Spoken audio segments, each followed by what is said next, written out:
Big news at Rivian over the weekend. The Rivian factory had some issues with conflagration, a little bit of fire going on, but how does the market feel about it? They're not too concerned.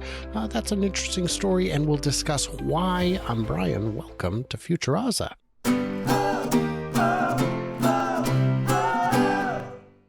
Joining me, as he so often does, is Randy Kirk from Randy Kirk Videos channel.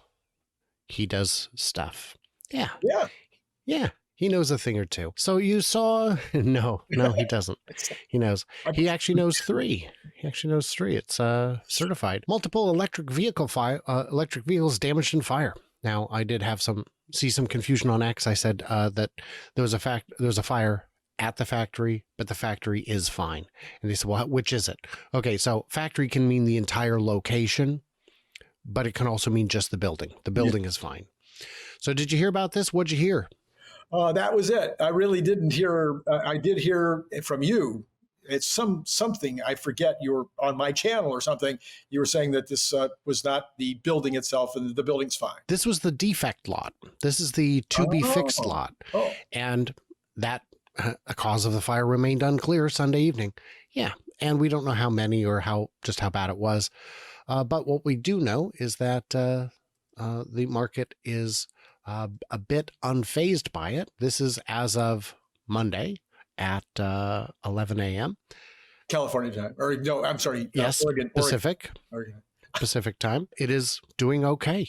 It is the market is super upset by it. And why would that be, do you think? Well, it's really hard to say, especially because when we were recording this on Monday morning, the market for tech stocks was down, but what I call the Cathie Wood stocks were up. So it was a really weird morning. So it looked like the small cap stocks might have been doing, and the Dow was up. So small cap stocks were doing better than the mega caps, and the Dow type stocks were doing better than the NASDAQ type stocks. So it may be that Rivian is seen. Well, they are obviously small cap. So and maybe and are startup like a Cathie Wood stock. So that might be how we could look at it.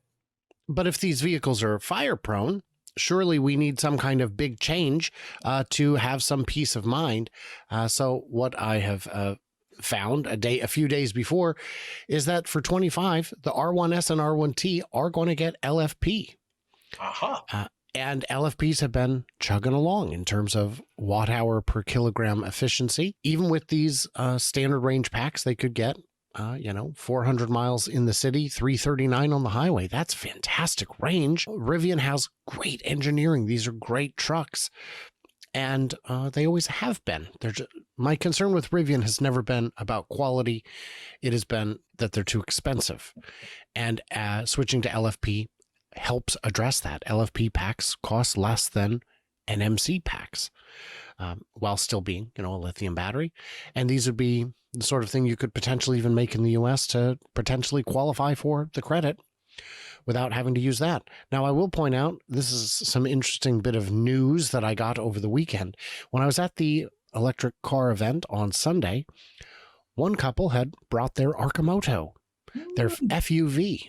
And I said, and a lot of us gathered around and we're like, yeah, Arcimoto. And they were in a bit of denial about it.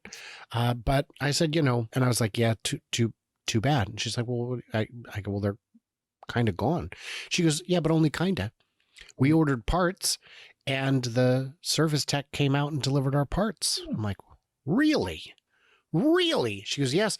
And in fact, because, they don't have service locations, throughout the time we've owned it, anytime we needed service, they would send a mobile tech to our house and they would do the work here, wherever we are.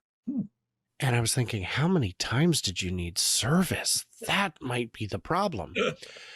But anyway, that's a different matter. A little problematic. A little side note there. And maybe that's why they weren't expanding into as many markets as they could have, is because they couldn't support with service. Yeah. So they've got the LFPs coming. We can see here, Rivian switches. This is from August. This is from this month. This is from the 24th. This is very fresh news. Switches to LFP across its entire product line. And especially when you're talking about a delivery van, you need high life cycle, and you need to be able to charge to 100. So, yeah, even production, let's see, LFP pack installation. Rivian had planned to do it in the vans in 2022, but the process has been delayed, but now they're going to. And LFP are more popular. Tell us the quick reasons why. Well, more popular. Who's making that decision about what's more popular or not? So we know that in the past you want to get the nickel-based batteries because they had more quickness to them, I guess you would call it, more acceleration, more punch. And they were also, I think they were just making so many more of them, so the chemistry was a little more settled. But we started seeing, I guess, what would you say, about 18 months ago, CATL and others started talking about these, and then we all of a sudden found out that they were far along in the development of LFP and were able to start manufacturing and producing them at scale. And so we've seen this kind of quick shift over into the LFP situation. I'm not at all, I'm assuming, without any knowledge at all, that Tesla's labs are very, taking a very hard look at this with regard to the 4680. And with regard to, I'm sure Panasonic is quite well aware of all of this, and their labs are making some decisions about which ways to go. I don't know enough about it to say, okay, all future batteries somehow will be LFP, or whether there's going to be even yet another 2 or 3 chemistries, or whether there's still going to be significant opportunities for lithium with the nickel. I just don't know. We don't know, and we can't know because we can't see inside the labs, and even the labs can't know because once they've invented something, it doesn't mean you can produce it at scale. Right. This is a neat one. It shows some different chemistries and their performance. So if you're looking at LFP, it's got good safety, specific power, and lifespan. And NMC has, the capacity, the high capacity, good performance, good everything, but it was this high capacity that made it the early leader. Mm-hmm. NCA, great performance, not so great safety. So yeah, there are different ones. LFP appears to be, the watt hours per kilogram is improving. They appear to be cheaper. They don't use any conflict minerals. There's reasons why this is great. And, we're going to run out of stuff, right? Mm-hmm. And once we run out, we're out forever, right? No? Why is that? Is it because Elon has another one of his theories. And his theory is if you need more of it, then the people will find it. It is true that once you've got a 100-year or 1,000-year supply of something, you stop looking for it. Yeah, right. And once they realized we did not have a 100-year supply of lithium, they started looking and found it everywhere. They looked. Yeah. But even before that, huge EV battery recycling facility comes online in Ohio. Cirba Solutions is expanding its stuff. So it's in central Ohio where workers are busy salvaging and repurposing the metals and minerals needed. Yeah. So when batteries come out of vehicles, reuse them. Phones. Well, the phones are trickier because there's so little material in them. Uh-huh. Where I mean, look at this. This is just a bunch of material. Yeah. But yes, when it comes out of anything, try to reuse it. Mm-hmm. But vehicles are a clear case because you can look at once you've worked there for a few days, you can just look at it and know exactly which battery that is and what the chemistry is. Mm-hmm. So if you need to put it in a different line for recovery, you can do that. And then we've got more good news here. Flux Power partners with LIB Recycler. And this is in California. And they're the developer of lithium-ion energy storage has announced a new partnership aimed at enhancing the recycling process for end-of-life lithium-ion batteries, which they are abbreviating LIBs. So you can buy a bunch of them and you yourself can own the libs. Flux Power has not disclosed the name of its partner, but describes it as the largest critical battery components recycling company in the U.S. Gosh, who could that be? I don't know. Let me think. Recycled EV batteries are coming from redwood materials. Oh, we found it. We found it. This is not an AI generated image of someone poking an eyeball. Oh, It is chemicals. It is a slurry here they're using to separate things. We've got some Jason there. But what's neat is this apparently is the new Redwoods facility. wow. And when I saw this, I was like, nope, that's definitely not it. That's got to be early shots of Giga Nevada, maybe. But it is not. If you go in, you can see this is not Giga Nevada. Man, So it is huge. huge. This is a big deal. Yeah. This is underway. And Tesla also does recycling. They actually have their own recycling facility, both for internal recycling as well as for end of life. Then we've got this guy here. The race is on to build EV battery recycling plants in the US. And what this highlights is more and more batteries spent their lives powering electric vehicles. Is that batteries live longer than expected. And once you get under 70% capacity, if it's within warranty, they'll pull it and either recondition it and use it again or send it to a second life. But that second life is rarely just the recycling. Right. Because in recycling, what you get paid for it is whatever the minerals are worth, less what it costs to reprocess them. So there are cleaner, safer ways to do it, and they're happening all the time. So that means, yeah. And I did have a story recently where I was saying that one reason that you don't see these batteries going to landfills is because they're worth too much on the secondary market. And I went and I just pulled up eBay and looked for Nissan Leaf batteries. Oh. And one person said, oh, yeah, well, right here, I see a buy it now, 99 cents for an entire Nissan Leaf pack. That's not worth. I'm like, yeah, go on, click it, my friend. Try and buy that. Tell me how it works out.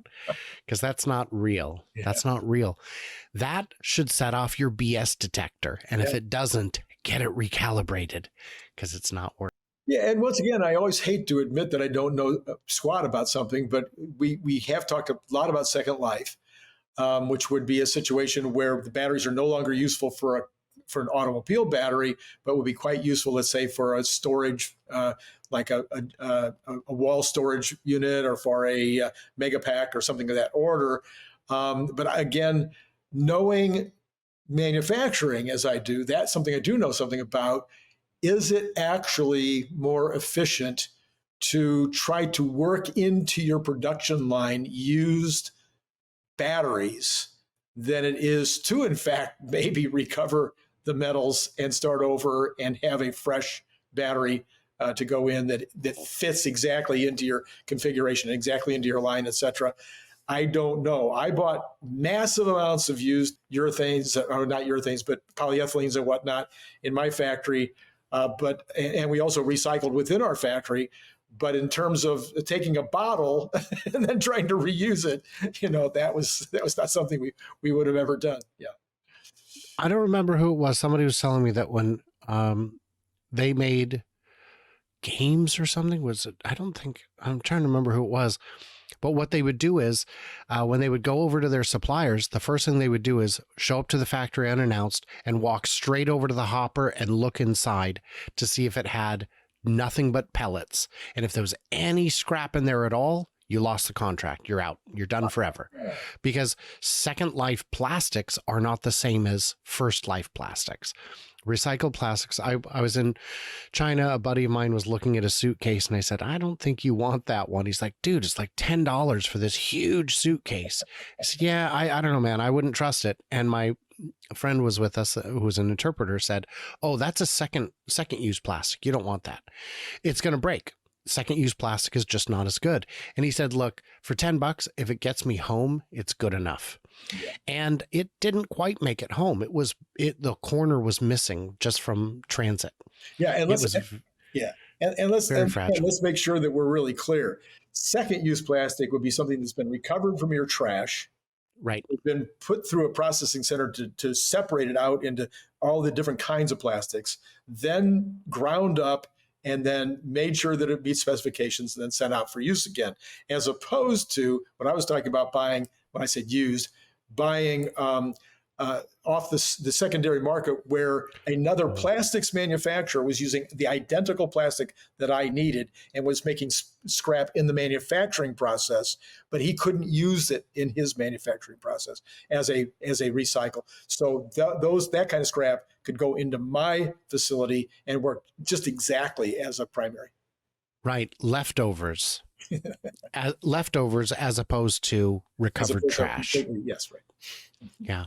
So you guys, one thing you could do if you're feeling the love is send me some support. This is what I do all day. I was telling the guys over the weekend, Gary and Rich, that one of my big objectives for next year is to make fewer videos, maybe go down to one a day and focus on quality, and at least get some breathing room and not get burnt out. And they said, hey man, do that now. There's no reason that you have to make so many videos. And I said, there actually is a reason. So every bit of support is greatly appreciated. And everybody else, like, subscribe, do the usual, do what you got to do, and stay tuned, stay juicy. And I cannot wait to hear from you, clever robots, the next time I trick Randy into coming on my show.